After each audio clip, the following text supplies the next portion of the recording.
There really are only two options: serve God and live in authentic love, or serve the evil one and live in selfishness. This whole life on earth is a battle between these two choices. The question isn't what is the least amount of work I need to do. The question is, how free do I want to be? No amount of lust, greed, glamour, pleasure, or fame will ever satisfy us because we weren't made for falsehood or passing things. This is Pints with Jack, Season 5, Episode 37, Loved as I Am, After Hours with Sister Miriam James Heidland.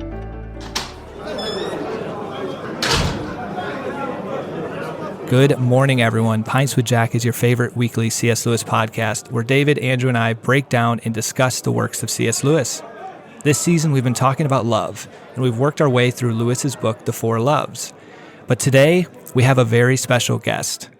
This past month has been Ecumenism Month, where we've been speaking to people who love C.S. Lewis from a diverse range of religious backgrounds: Calvinism, Eastern Orthodoxy, Mormonism, and Judaism. Today's episode could be considered a continuation of that month, since today I'm interviewing a Latin Rite Catholic who has clearly appreciated the works of C.S. Lewis. But she has also written a book about authentic love, which also ties into our discussion this season about the Four Loves. And so I couldn't be more excited to be interviewing Sister Miriam James Heidland. And she's a former Division I athlete who had a radical conversion and joined the Society of Our Lady of the Most Holy Trinity in 1998. Her story has been featured on EWTN's The Journey Home, Seek Conference, Steubenville Conferences, and other outlets. She holds a master's degree in theology from Augustine Institute, and it speaks extensively on the topics of conversion, authentic love, forgiveness, and healing. She is also affiliated with the John Paul II Healing Center in leading healing retreats for priests and religious sisters across the nation. Sister Miriam's podcast, Abiding Together, can be found on iTunes. Her books, Restore, a guided Lent journal, and Loved as I Am, can be found on Amazon. And she tweets at One Groovy Nun. Sister Miriam James, welcome to Pints with Jack. Hi, Matt. I'm delighted to be with y'all today. Yay. Oh, well, I couldn't be more excited. And before jumping into what gets me so excited, and I guess my first experience or encounter with you through technology, my co-host apparently drove you around San Diego when you were a speaker at a Steubenville conference there. I want to say he mentioned maybe 2017 or something like that. I want to say your plane was delayed, and so he picked you up from the airport and drove you somewhere. And he just said it was the most lovely time. He also said he felt like this was a person that could read my soul. I was like, that's fantastic. Oh, that's very kind. Yeah, I remember being at Steubenville, San Diego, and I remember being, taken around by somebody. So it's like, yeah, I appreciate that. That was a wonderful time. Yeah. And my personal encounter with you actually starts with the Pints with Aquinas interview. Mm-hmm. And so for listeners, we're going to link that in the description. So when you finish this, you can just click it and go right to that. But that was one of the most beautiful interviews. That was in July, I want to say, of 2021. And I came across it maybe around Christmas time of this past year. And the love, first of all, between you and Matt was just incredible. Obviously, you guys have such a deep friendship there. And then your story and the vulnerability and the tenderness and just the way you talked about it brought me to tears multiple times. Mm-hmm. And that was my first encounter of coming across you. And then after that, I had to get the book Loved as I Am. And I believe in there you also mentioned you have to get Be Healed. So I went and bought that book. Yeah. And then after we had asked if you'd be willing to come on and you agreed to, I had no idea the small group that we're doing for Lent is using your book Restored.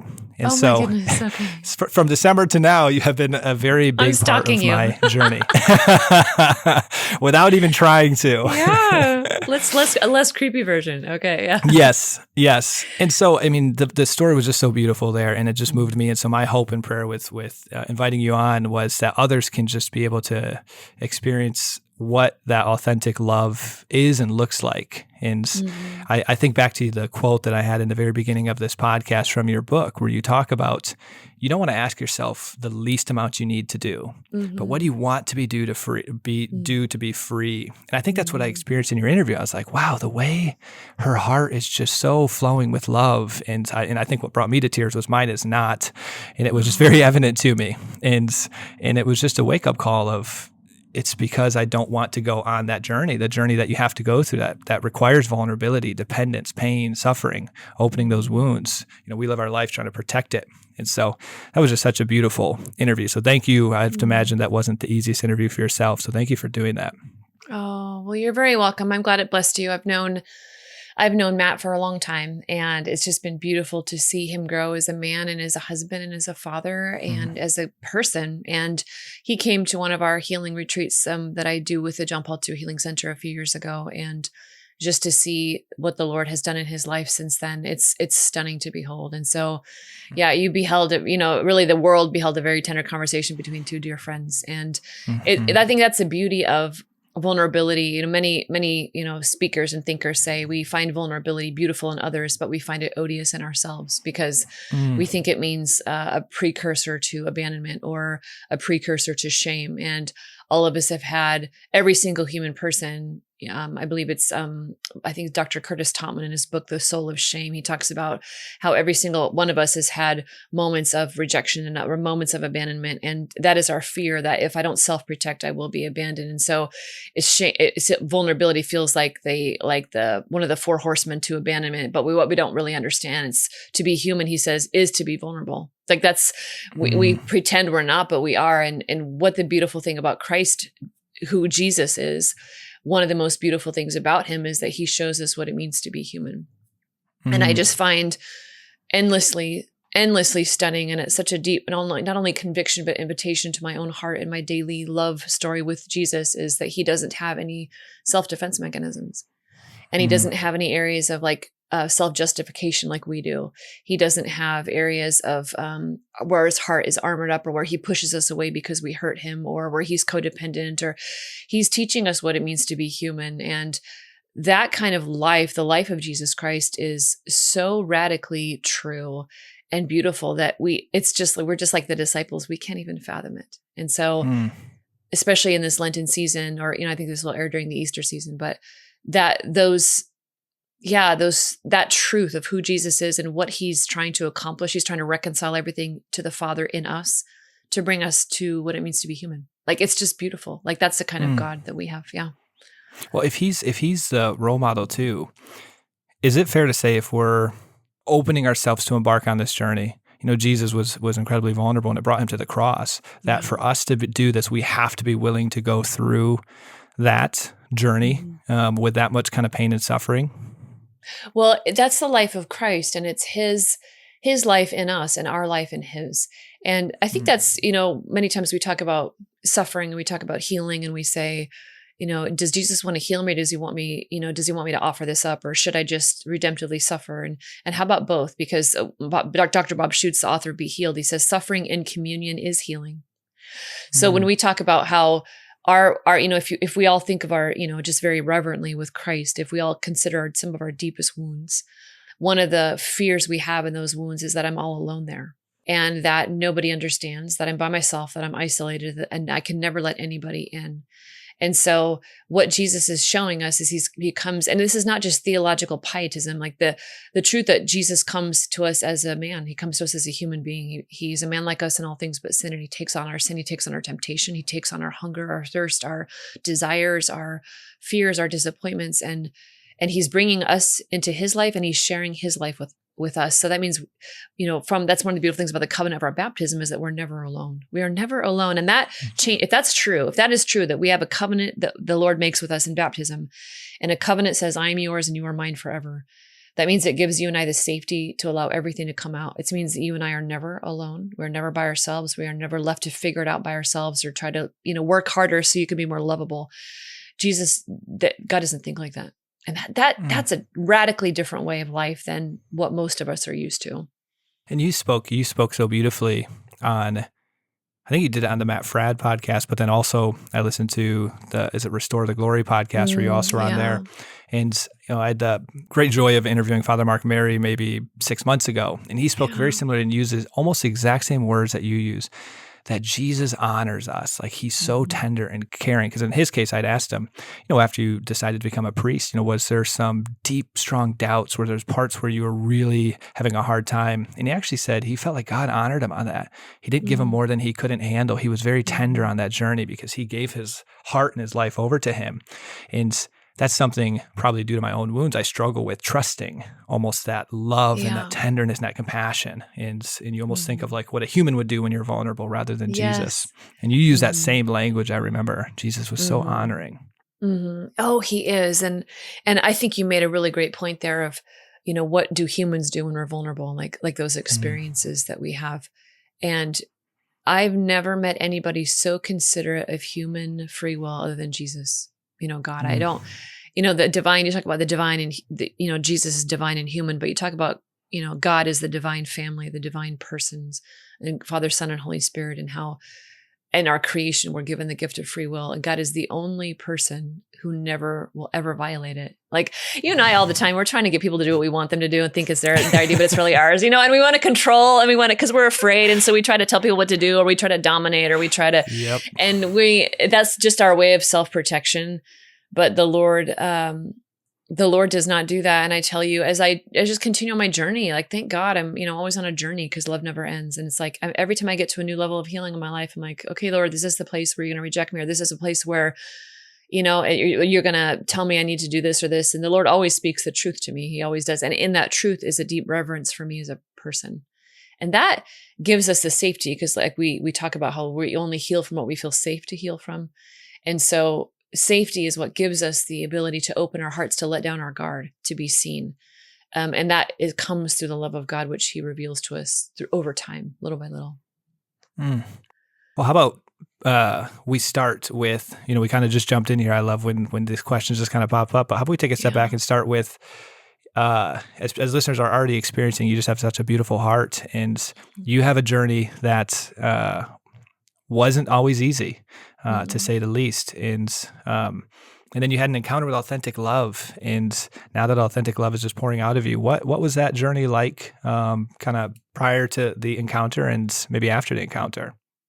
All of us have a story, and all of us have a way that we came into this world. And I think one of the most interesting things to me has been in that journey, and also just what science is showing us now about attachment and about how the brain forms in the womb, and how we're wired for connection and steadfast love and warmth, and to be seen and known. And I know for my own journey, my attachment was interrupted very deeply from the womb of my mother when I was conceived by a 17-year-old high school student who was not married, obviously, and I was the fruit of the union with my father. And to this day, I've never met my biological parents. I don't know what they look like.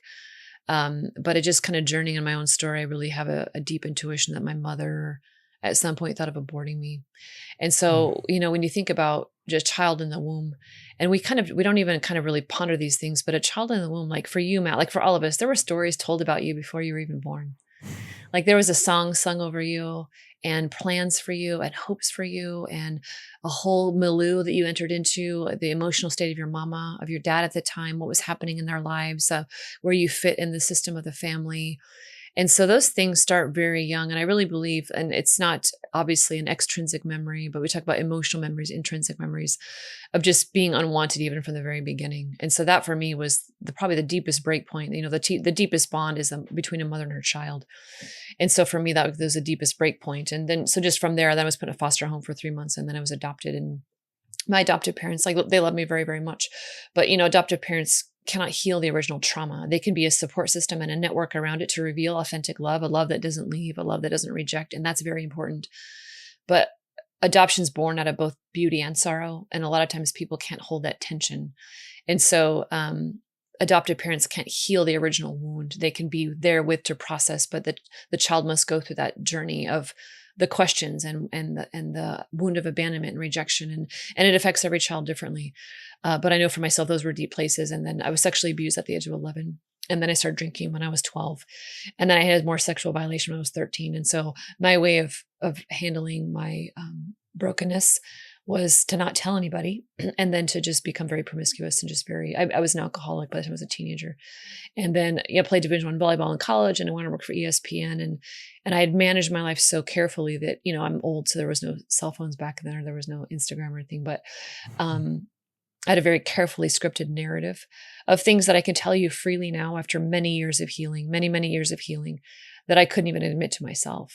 I couldn't even admit those things to myself. And so like this journey of love and this journey of in college and encountering a very wonderful Catholic priest who just changed my whole destiny. And he changed my whole destiny, namely by how he loved Christ. And that is why I will never tire of speaking about the power of personal witness, because you cannot fake that. There's a lot of things in life you can fake, but you cannot fake an authentic life with Christ. And he wasn't perfect. Nobody's perfect. And he certainly had his own part of his own story, but he was wonderful and holy and funny. And he would tell me the truth, whether I wanted to hear it or not. And I just remember at that time being like 21 years old and just looking at him one day. And he was like this big, like 6'2" priest from India, just like rather posing figure. And he was looking down at me, and I could see Jesus looking at me through his eyes. And he was radiant. He was so beautifully radiant. And I just looked at him and I said, Father, I don't know what's happening. Like, I don't know what that is. I don't know what you have, but I want that. I want that. And he looked at me and he smiled and he said, like Jesus, he said, you come and see. And so I did. And I came to my religious community, and that was, almost 24 years ago. And that was the beginning. When I entered religious life, that was the beginning of my healing journey. And it is a journey that, Matt, I can tell you continues to this very day, and amen to it. And I say this a lot and I mean it. I hope I never get to the point to where I look at Jesus and I say, that's enough. I hope I never get to the point to where I say to him, you know what, I'm good. I don't need any more. I don't need to be refined. I don't need to grow here. I hope I never get to that point, because I guarantee you that's the day my heart dies. So I am very willing by the grace of Jesus Christ to go wherever I need to go. And he has permission to talk to me at any time about anything he wants to, and to visit any part of my story, any part of my heart. And I just ask that he just comes with me, that Jesus, you just be with me and reveal to me whatever you want me to know. So, yeah. Oh, that's so beautiful. Well, thank you for sharing that. And I'm curious, when you mentioned the healing that started to happen after an encounter with authentic love, at what point did the healing start to become intentional versus maybe unintentional, in the sense of, I'm not sure if when you encountered him, Christ is already stirring in you and he's starting to work. Because right now, obviously, when I go through your book, you have such beautiful language of understanding what's going on, but that probably wasn't always the case. When did in your journey you start to see all of these things? I don't know if that was when you were starting to work with Dr. Bob Schutz and being able to really articulate and help others on this journey. I'm not sure if there was a point when that started to come to fruition.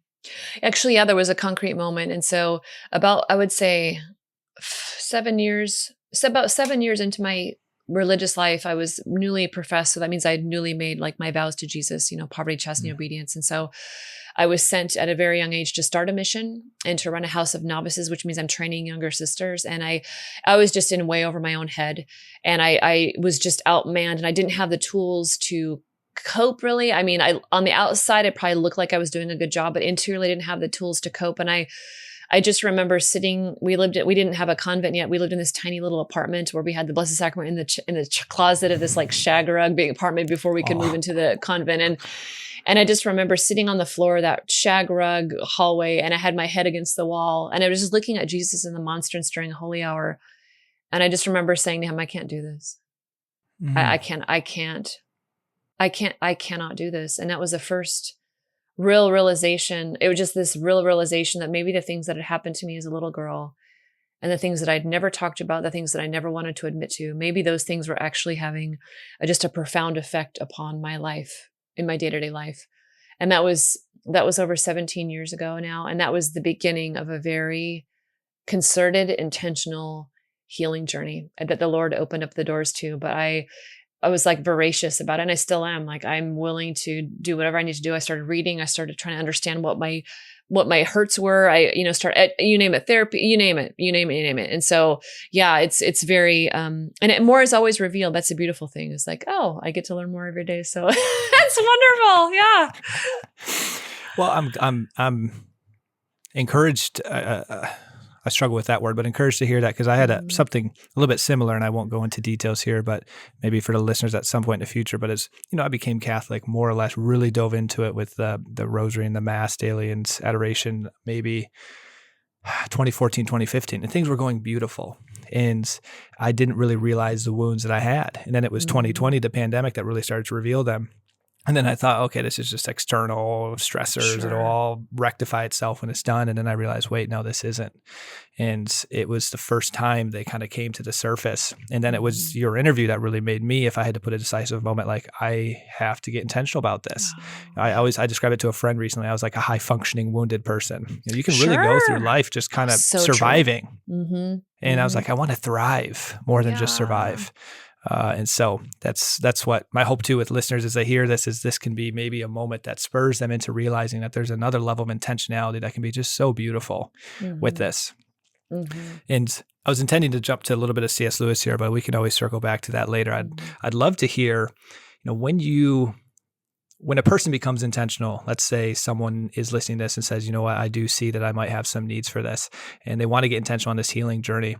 Where do they begin? What's kind of that first step or that stage in the process of something like this, whether they're already have a strong relationship with Christ or maybe they have quite a weak one? Like, what does that beginning stage look like when you try to get intentional? What would you recommend to them to start that journey? Yeah. I would recommend them to sit with the Lord and just ask the Lord, first of all, to admit it to the Lord. Many times, like it really does say in the 12-step meetings, the first step is admitting that we have a problem and our life is unmanageable.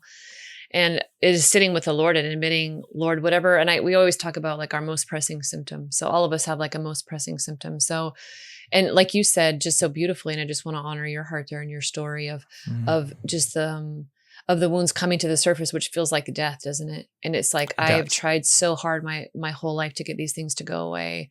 And now they're just coming to the surface and I can't stop it. And it feels like a death. And it's like at those moments we have a decision where we can push them down again or try to mediate or try to medicate, or we can sit with the Lord and say, Lord, this is unmanageable to be with me here. And I don't know what to do, but I need you to be with me. And so I think understanding that we don't go into these places by ourselves and that the Lord allows them to surface. And the Lord, Jesus, I've been praying about this a lot lately, that Jesus says, I am the way. I am the way, the truth, and the life. So if that's true, so we can test it out. So if Jesus really is the way, if that's true, that means there's always a way through everything. And that way is Christ. And so even though we might look at our hearts and say, well, gosh, I've got a million pressing symptoms, it's like a ball of yarn.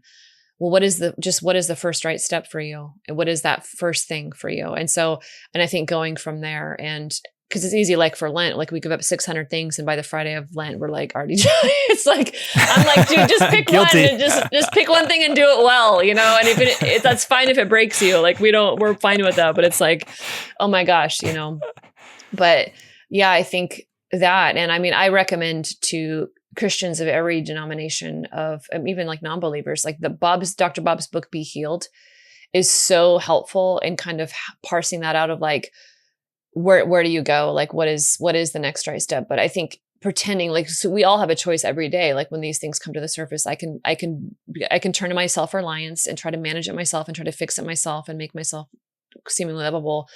Or I can sit in these places of vulnerability and dependence and just say, Jesus, I will let you love me here and show me the way. And the Lord always does. And it might not be instantaneous, but if we keep pressing into that with the Lord, he will show us. I mean, it might be hard for us to accept, but he'll show us the next step forward. When I felt like in my own personal journey that the first step before I got to the intentionality, it was a very saddening time because I felt in 2020, I was like, was this last 5 years all fake? Was I never really in love with Christ? Because when you start seeing the symptoms of your wounds, you start to really question whether you're a good person, whether this was all, I mean, how could you be living this way, going to Mass, praying the rosary, doing all this stuff, and yet all this stuff is still causing you to act out in ways that's just not in line necessarily with loving people, authentic love. And so I really went through a dark period emotionally, just really questioning the goodness of my heart. But then it was, through reading some of your stuff that I realized, no, there is, this might be the Lord inviting me to another level of just trying to go deeper with him. And it might end up, when I look back, being a blessing in disguise that this eventually came to the surface. And that gave me a lot of hope. Mm. And then what was so helpful for me in the journey was really looking at the symptoms, and then like as a doctor does of like my own life, what are the ways that keep repeating themselves? And then, okay, what's the root under it? For me, out of your, I've been enjoying your Hallow stuff with the baptismal identity and the suffering. So listeners, by the way, go check Sister Miriam James and Dr. Bob Schutt's stuff on Hallow. She actually has ways that'll help pray you through these different wounds. But for me, rejection was a big one. And so I could start seeing how this was constantly manifesting itself. I'm like, oh, this makes a lot of sense. And then I got to a point where I could recognize almost like everything that's wrong, almost. But then one question I did have was, all right, so I feel like at the self-awareness stage, I can see the identity and how I'm placing in the wrong stuff. I can see the way it's playing itself out. I can almost name the things that are happening, but then it still keeps struggling with it. And like what combination of, whether it's, prayer, fasting, is it sitting in silence? What are some of the tools that can be helpful to getting to that next step after awareness and understanding of inviting Christ in? I guess maybe the way I'd phrase this is, what does it mean to invite him in? Is it just sitting in prayer in front of the Blessed Sacrament and just saying, Lord, please, and just naming it? Are there some tools that we can use, like a novena with some fasting? I mean, what would be some suggestions that could be helpful tools on that journey to after awareness to actual healing? Oh, those are good questions. And I can hear, as you're saying that, I can hear those little places of your heart. And they're very tender. Like those are the little places inside, right? And they're very tender, and I just want to honor those because those are the places those are the places we often shame ourselves. And we say, like, what the hell is wrong with me? Like like you said, I go to Mass, I pray the rosary, and these little places that are so in such need of love, and to be seen and to be cared for and to be spoken to and kindness, like those places keep just trying to get my attention. And it's so easy for us to try to shame ourselves into a conversion or criticize ourselves into a conversion. And nobody's ever shamed or criticized into a conversion.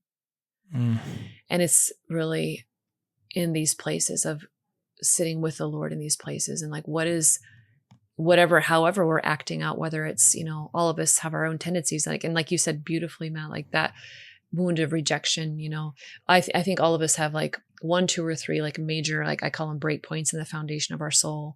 And like everything else is just variation on a theme. And it's like those places. And so yeah, what am I believing about myself there? What is this? What is this trying to tell me? Like because none of it's random. It actually all makes sense. Like you said yourself, it all makes sense. It's like, oh, my sins, my wounds, actually, they actually overlap, and they all make sense. Because it's me trying to stop the suffering, or it's me trying to make sure it doesn't happen to me again, or it's me trying to gain control. Like I think control and the spirit of control is one of the most powerfully like destructive forces in our life in so many ways, of us trying to be self-reliant and control things or control other people or control God because we're so afraid. And so I think there's so many ways that Jesus heals us. He heals us through prayer, but he heals us in that face-to-face relationship with him. He heals us through the sacrament of confession, which is a healing sacrament, which goes to the roots of our soul. It doesn't just wipe away sins and kind of, we come out the same way we were. It washes away sins, but that grace, that sacrament is so efficacious that it actually seeps into the marrow of our being and heals the root of our sin. The Holy Eucharist is obviously Jesus Christ himself. And so every day when I receive Jesus, I just say, Jesus, come and be with me. Come heal me in the place I need it the most. And sometimes I know what that is, and sometimes I don't. I'm a big advocate for a really good, wonderful counselor, for 12-step meetings, for reading about what is your particular, like, what are experts saying, and some really good books, like what are experts saying about your particular area of sorrow, and like, what can people help us understand about, like, what is science showing now about how brains work, and what are the sources of addiction? Like, there's so many ways that the Lord heals us. And good spiritual direction, good friends to talk to, people that know us, that can sing our song back to us when we forget.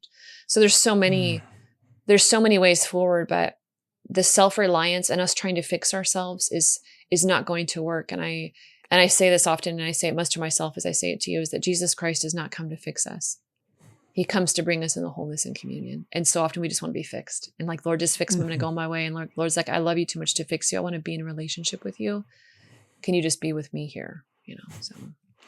I was in confession right before Lent with a priest I know, and was just confessing some stuff and was feeling really down. And One, first of all, I agree completely. Confession is one of the most beautiful things. I have had 3 or 4 so impactful ones where I just broke down crying on those because just the tenderness and the mercy of the priest in those moments. And I Yes. remember one of them right at the end of the pandemic, if you want to, I don't know if there's really an end, but after like 9 months in, and I just started crying to him, and he just said, I want you to know, like, it's going to be okay, and I'm going to pray for you. And just the way he said it in the moment, I was like, so often it does get a bad reputation almost, where it feels like it's told that, oh, you just have to go to confession to get these off your sin and it's all going to be good. And it's like, it's such a healing sacrament, and it's so beautiful.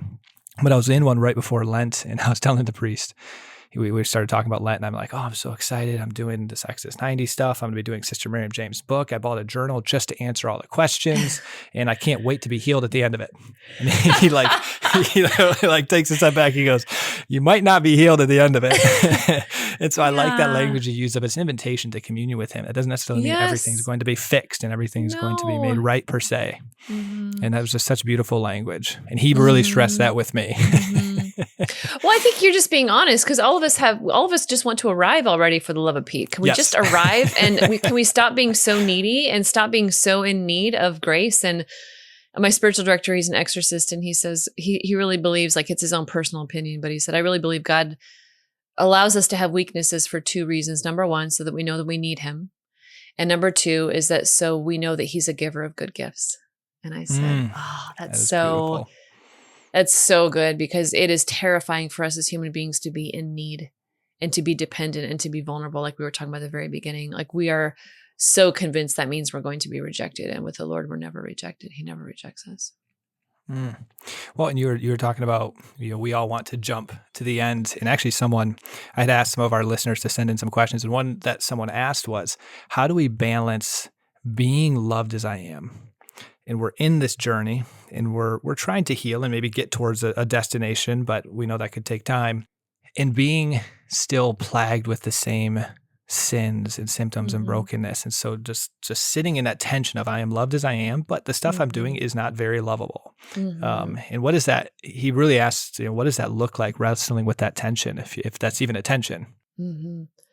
I think we all have those places of our heart of, Bob talks about very clearly about where he says, behind every disordered desire is a good and holy desire, an unmet need, an unhealed wound, and a hidden pattern of sin. And so we can look in our lives and kind of see whatever our disorder is, whatever it is, that what's the holy desire underneath it? What am I really looking for? And then what's happening? And those are the deep roots of why we do what we do. And so, Jesus says every tree is known by its fruit. And so for us, it's really when we sit with the Lord, and it's not like we're scratching at ourselves, not like Eustace, right? In the Narnia series where he's the dragon scratching at himself. And I often use that so often because I think that's what we think healing is. I'm going to take my dragon claws, I'm going to try to scratch off my dragon skin, and I'm going to heal. And it's just so hideous and so ugly. And we so identify with Eustace because we all feel shame, and we hate the way our selfishness is like the golden ring around our arm that is cutting off our circulation, and it bites, and it's disgusting to look at. And we just are so wrapped in shame. And it really is Jesus as Aslan coming to us saying, you will have to let me undress you. You will have to let me do this. And the Lord, that means he gets to do this in his own way and in his own time, because he's sovereign and he knows and he sees. And so I think sitting in those places of, we can distinguish person from behavior. And so we're always behaving out of what we truly believe. Like, that's why our behavior shocks us at times, is because we don't, we have this kind of intellectual understanding, but then there's these little places of our heart, this theology of our heart, which has different beliefs.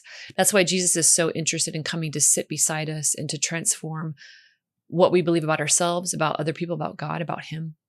And that's where the transformation takes place. But it's only in the depths of the heart, which is why he's always very interested about the heart. The Lord, the heart is so replete in biblical narratives of the heart.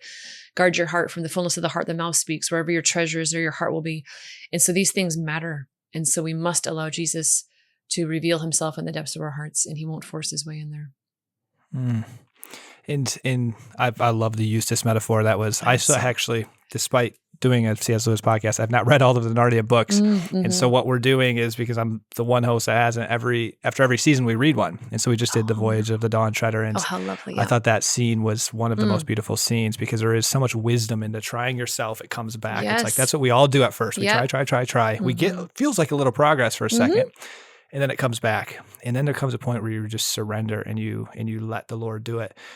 But I'm curious, what would you say to people that as they embark on this journey, or maybe they're ready for these scales to be ripped off, this false self, what are expectations maybe? And I know this is really a tough one because everyone's journey is going to be a little bit different, but what are some expectations of pain that could be of going on this journey, or timing that could be on this? It's maybe there's just a real big excitement, like, you know what, I want to go deep with this and I want to unpack my wounds, but sometimes we can not realize what we're about to embark on, and it's not going to always be easy, and there might be some ups and downs. What could be some expectations that they could have and that could help prepare them for this journey?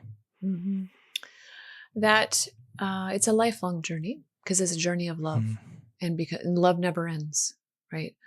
Love never ends. So we're always growing more in love, because life is about love. It is about giving ourselves in love and being received and receiving others in love.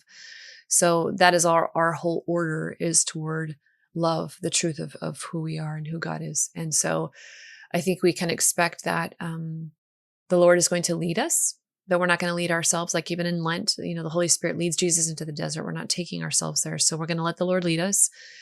We are going to have seasons that will be like the Paschal mystery. So we're going to have suffering. We're going to have crucifixion. We're going to have resurrection. We're going to have ascension. And these many times are simultaneously playing out in different parts of our heart. And so you can kind of look and there will be seasons where it just feels like everything is crucifixion or everything is the tomb, like you feel like you're in the tomb. And then we have seasons where it feels like the resurrection, the ascension, and then it's a cycle. Healing is cyclical. Okay, it's not linear, it's cyclical. And so understanding that this is the Christian narrative of the Paschal mystery of Christ. If our life is really to be oriented in Christ, that means that we're going to follow the pattern of his life. So the life, death, and resurrection, and the ascension of Jesus Christ. And so understanding that means that really takes the pressure off us, because it's not up to us to make it happen. We don't have to figure it out on our own. And we can also, I would say, be very honest and just release expectations of what I think I'm going to look like or what I think this should be, because the Lord all he is about is making us more like him.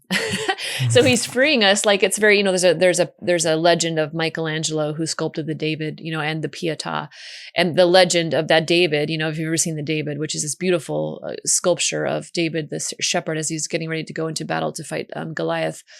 And that block of marble, it's a famous story, whether it's true or not, but it's a legend. But like that block of marble sat outside in a quarry for many years, and none of the artists wanted to work with it because it was weather stained and it also had a fatal flaw in the marble.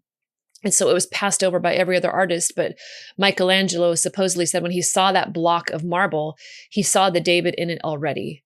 And he said all he had to do was remove the parts of the marble that weren't the David, and the David emerged on its own. And that's really the truth of how the Lord works with us. Like healing is removing the parts of us that are less human, the parts of us that are critical, the parts of us that are sinful, the parts of us that actually are not us, that will not be with us for all eternity. It's allowing those places to come forth, and it comes through the crucifixion. Like Jesus rises with his wounds open. And our wounds, he's not ashamed of his wounds, and he's not ashamed of ours. And we're often, I know myself, like we're often so ashamed of them, but the Lord's not ashamed of our wounds. He's not. Yeah. And what does it look like to a person maybe before going on this healing journey? I know it's kind of hard to bifurcate because it's just one big long journey, but a person before they've had that encounter with authentic love, living out of their wounds, maybe this is a better way to phrase that, living out of their wounds versus living out of the heart that's in the identity of the beloved. Like what maybe could you compare and contrast a little bit what it can look like to live out of wounds versus to live out of authentic love? Yeah, that's a great question. I think, we can look at living in authentic love. We can look at Christ, and then we can look just at the ways we aren't like him. And we can see that in the garden of Genesis, even after the fall, where Adam and Eve, after they acquiesce to the lie of the enemy, and that is the lie that says God is not good, he doesn't love you, and that he's, doesn't want you to be like him. And all of us, the enemy whispers that same variation to all of us every day. And we see from that moment, the shattering. We see the shattering of Adam and Eve within themselves. So we see the shattering in their relationship with God. Now they hide. They sow fig leaves. Their shame enters in. They start to blame one another. Adam even blames God, and so it's like all the things we do, we see even from the very beginning of the rupture, but that's always the cornerstone, is it's the rupture of relationship. And so the places where our hearts have been ruptured in love from original sin, but also from our own personal wounds that people have inflicted on us and we've inflicted on ourselves and others. Every time, we sin, we wound ourselves and others. It's those places the Lord wants to bring into wholeness and communion, which is why we talk about healing is not fixing. Healing is bringing us into a relationship, bringing us into wholeness and communion. And when you study the Gospels, what you see is every healing that Jesus Christ manifests is always about communion. No matter what it is, it's always about communion. He's always bringing the person he's healing into communion with himself, within the person, in society. Every healing is ordered toward communion. And so that's the same pattern being worked out in your life and in my life. And all of us were just wonderfully self-reliant. And like we go back to that same thing over and over again, trying to put our fig leaves on and trying to deflect or trying to hide. And, I just love the language of God the Father as he comes looking for Adam and Eve after this sin, that he just says, where are you? Like, where are you? And he comes to us and he asks that question every day, like, my beloved son, where are you? Like, where are you? And, so often we're someplace else and we think God's lost, but it's us. And he comes in search of us. And he's so gracious. Like the Lord is so kind and gracious to us that we offend him and he comes in search of us to reconcile us to himself. He's so beautiful. Like he just is so beautiful. I don't know anybody like Jesus Christ. Like he's so lovely, so lovely. Yeah. Oh, well, that was such a beautiful answer. One of my favorite books actually is, that was very transformational in my journey, have you ever read Henry Nouwen, Return of the Prodigal Son? Yes, I love Henry Nouwen. Talking about somebody who's vulnerable. Yes. Is that whole part in Return of the Prodigal Son and his book, The Beloved, where he talks about the world tells us you're only loved if. Yes. Your identity becomes in like winning that approval. Mm-hmm. And then the baptismal identity, you are like loved despite, like you are loved just as you are, was just the first time I think I ever came across this false self, true self, rooted in the proper identity versus the non-proper. And yours just is taking this so much deeper for me. But I love that book. Mm-hmm. Oh, don't you find him, Henry Nouwen is one of those people that's so vulnerable. It just pierces all your self-defense. I'm like, I read it. I like to put it down. So I'm like, stop being so vulnerable, man. You're like convicting me. I'm like, it's just like, you can't say that out loud. Like that's inside voice and you're saying it in your outside voice. And I'm like just dying. I'm like, I love it, but it's so hard to read sometimes because I'm just like, stop it. I completely agree. It just really touches something in you. But like you mentioned before, that witness stirs something at the same time too, because for me, I always notice the deficiency I am from that part of vulnerability. Yes. And deficiency might be a bit of a harsh word, but like I recognize I'm not that vulnerable. Yeah. And it really just, it moved me big time. I hear you. Yeah. It's so beautiful. Yeah. Now we had another listener that sent in and said this, and I'll read it exactly as they wrote it. Sister, as I attempt to preserve and living authentically for Christ, I find my heart aches in the impatience of waiting in times of hardship. Mm-hmm. If this is the Lord's will for me to wait, why is this time so difficult? What prayers or resources do you recommend to help in that time of hardship, that time of waiting, the suffering? Mm-hmm. Well, I believe it was Venerable Tom Petty who said, "What the waiting is the hardest part," right? Isn't that true? And I think it's interesting. It sounds like, dear person who submitted this question, there's probably several things happening. It sounds like you're waiting for something good to happen or something evil to pass. So there's the goodness of the return of love, which is a beautiful, holy desire. And then I think probably also this comes to my heart as I listen to you. Number one, I'd say, what are you believing about yourself in the waiting? Like, what do you believe about yourself there? Because for a lot of us, waiting means a lot of different things to a lot of different people. And a lot of it hits on stuff as children. Like when it seems like God is not answering or that you have to wait, what are you believing about yourself? And secondly, like, where do you want to try to control that? And that's part of it also. It's because the waiting takes the control out of our hands. And so how are you trying to control it? Because that can help understand like how we're trying to manage the situation versus like the surrender of just the day-to-day life of how Jesus, there's a wonderful article that came out many years ago by a French bishop, and a lot of seminaries use it in their seminary formation. But even the title of the article is stunningly beautiful. And the title of the article is The Chastity of Jesus and the Refusal to Grasp, right? The chastity Wow. of Jesus and the refusal to grasp. And so the bishop is talking about in the article of how Jesus is the eternal Son, and he always receives from the Father, and he never grasps ever. Like Adam and Eve grasp, you and I grasp, that Jesus, that's chastity, is the receiving, not the grasping.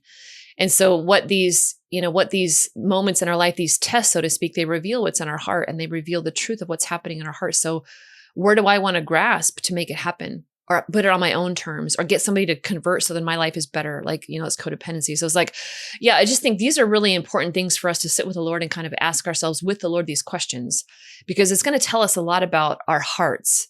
Because when you're like a little kid, and if you trust your parents, like say they're late coming to pick up after school, but dad said he'll be there, and dad's always there. So dad's going to come. Like dad's going to come. You're going to sit on a little bench. You're going to wait for dad to come pick you up after work because dad's always there. And it's a difference between us versus like, is dad going to come? Like if his dad is inconsistent. And so, yeah, what am I believing about myself? What am I believing about God in this? Does God not care? Those are really important questions. And then the control. Yeah. Wow. I appreciate that. And as we get to the last part of this, I want to circle back to a little bit of C.S. Lewis. Yeah. So the other way this sort of came about, obviously I explained how I came across you and the impact that had, but never thought of being able to chance to have this conversation with you. And then I was going through your Loved as I Am book, and I noticed in probably 70% of the chapters, the quote at the beginning of them is a different C.S. Lewis quote. So I sent in our co-host group chat, I was like, guys, Sister Miriam James quotes C.S. Lewis all the time. And so what has been your experience with C.S. Lewis? I'm not a scholar of C.S. Lewis. I want to admit that. Like, I just love him. I think he's beautiful. And his writings are so wonderfully, poetically, lyrically stunning in their truth and their goodness. And there's like this, it's like a sword encrusted in jewels that pierces your soul so beautifully. Like he is stunning. And I mean, I love reading. When I was a little girl, my mom used to read to me for hours. And I think that's where I get my love of reading, but she never read to me any of the Narnia series. And it wasn't really until many years later that I was, ended up reading the Narnia series book by book. And I found myself during like certain moments when Aslan would confront the children, I would start to weep deeply. And I was like, well, that's not normal, So then, but it wasn't until years later, I saw a talk by a Catholic philosopher named Dr. Peter Kraft. And he said, he was giving a talk on C.S. Lewis, and he said, it's his opinion, but I agree with him. He said, it's his opinion. He believes that the character of Aslan is most like Jesus Christ out of all of literature. And it kind of helped me understand like just the beauty of what was happening there. And so C.S. Lewis has come into my life in many ways. And I quote extensively from the Narnia series of just those deep and perennial quotes of a children's story, which to this day, I really believe has the best vision of heaven I've ever read in literature. And so I think there's things about that are timeless, that are eternally true, no matter how much you want to redefine this or that, or try to say this isn't true, or that's not it. There's certain things you can never, ever redefine because they are eternally true, because God has them to be so, because they're in line with what is keeping of the human person and who God is. And C.S. Lewis's writings are, I think, one of those things. And what, this might be a little bit tougher. I'm not sure how your experience with Till We Have Faces, but I heard you reference Till We Have Faces in, one of our co-hosts, it's his favorite. It's mine and David's second favorite. We really love The Great Divorce because the whole idea of ultimate reality being tough to be able to accept, and we adapt, and the angels come and help us on that journey. We really love that. But one of our co-hosts' favorite book is Till We Have Faces. And I heard you at the Matt Fradd interview mention when we see him face to face, that's all there is. There's nothing else. So yeah, what's been your experience with Till We Have Faces, and do you believe there's some wisdom in that in the healing journey? We did that book just before this past season. Dude, yes. I'm sure I probably learned a lot from your book study, but I remember coming across it because I was giving a talk talking about Narnia, and somebody was like, hey, have you ever read Till We Had Faces? And I'm like, no, I never read that. So then I read it, and I actually gave a talk at Seek one year about that whole thing, about Till We Have Faces. And so that the face of the human person. And then I forget the main character, but she had all these complaints. Yes, I'm like, that's Orwell. Yes, that's so true. And she's comparing, and she finds herself hideous, and she covers her face, and her whole life has just been like complaining, and and you could boil all the complaints down to one. It just was so good until she finally sees divinity. And oh, his face is the answer. And it was so, I remember just putting the book down and just like, almost like Edith Stein when she wrote Teresa of Avila, like putting the book down saying, this is true. Like, this is true of like his face, which is why St. Paul says, we now see dimly as in a mirror, but then we will see face to face, and we will finally see as we are seen, and know as we are known, and loved as we are loved. Like, I just, you know what, Matt, I really believe that, all of us in our life say, why, why did this happen to me? Why do I have this? Why? And I really believe that every single one of us, when we leave Chronos and we enter into Kairos and we see God face to face, I think all of us are going to say, oh, right. Like, right. Like when we see his face, it will finally make sense. And we will see that there could have been no other way. Even in the most stunningly mysterious, sorrowful things, we will see that his way has been woven through the whole thing. And we'll be like, oh, right. What a beautiful moment that's going to be. Yeah. Oh, yes. Yes. Well, the last thing I'll bring up here before we bring this to a close is you had a quote in your book that I thought really reminded me of C.S. Lewis's The Great Divorce, but I also thought it could be a very inspiring quote for people who might be a little bit afraid of this journey. So often the healing of the deepest, brokenest produces the most powerful light. And Lewis has this part in The Great Divorce where the lizard on the shoulder representing different kind of sins. People speculate what sin it represents, but the person doesn't want to get rid of it. It's like they know it's bad, it's there, but you know what? I'm managing it. It's okay. I'm surviving. And then eventually he surrenders and says, okay, you can take this. And the angel burns it away, and it's painful. And in the process, like, actually, you know what? Never mind. I don't know if I really want this. This hurts. But then it becomes a stallion that helps him ride up. And I think there's so much hope in that because our brokenness can be painful to go through that. And we're angry, we're having it. But sometimes the deepest brokenness can become the most powerful light. And I think that was just one of the most beautiful quotes. And so I don't know if you have anything you want to say around that, but if not, we can leave it there, but you can as well. Well, I mean, you think of, I was just talking to somebody about one of my dear friends about this very thing yesterday. And we just think of how, like all of us, we're all adults and we can just look back in our life and we can just look at our suffering. And there is a wisdom in suffering, Matt, that comes from no other way. And just think of all you've learned in your life and are still learning from these moments of suffering. And yes, we learn from joy and glory. That, don't get me wrong, like those are very equally important, but there's a particular wisdom that comes from suffering and the way where the enemy comes to steal, kill, and destroy. Satan comes to steal, kill, and destroy, that in those very places that in the sovereignty of God, he's allowed. If we allow those places to be touched by Jesus and to be transformed, we will love in a way, and we will grow in a virtue in a way that is particular to that place where we love in a way that we could have not loved otherwise. And that's the profound paradox of Christianity. That's a profound paradox of the cross. It is a profound paradox of vulnerability equaling communion. It's a profound paradox of the worst possible thing that could happen being transformed into the best thing that ever happened. And we can't fabricate that. And there's no other way to life than through the cross of Jesus Christ. And that is the path that he is inviting us to. Why? To make us one with the Father, to bring us home.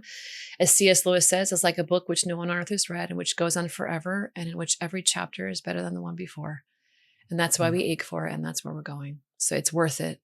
It's so worth it. Let's go. It's worth it. Yeah.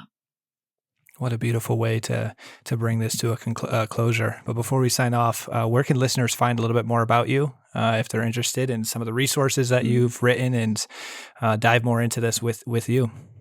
Yeah, well, thank you. Well, the book that you so graciously referenced is called Loved as I Am, and I wrote that about 10 years ago.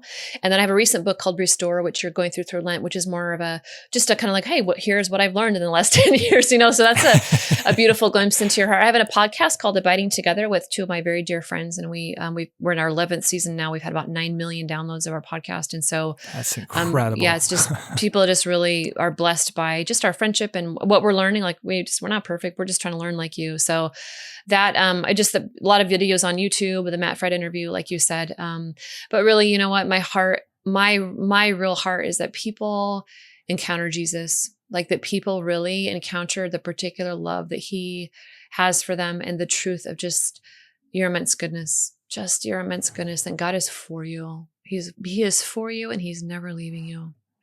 Yeah.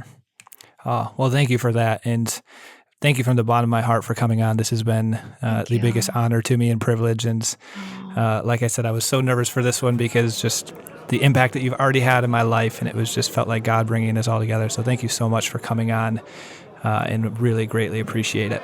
Oh, it's been an honor and a blessing, Matt. Thank you for sharing your beautiful heart as well. It's been a lovely gift to spend time with you today. Yeah. Oh, you're welcome. Thank you.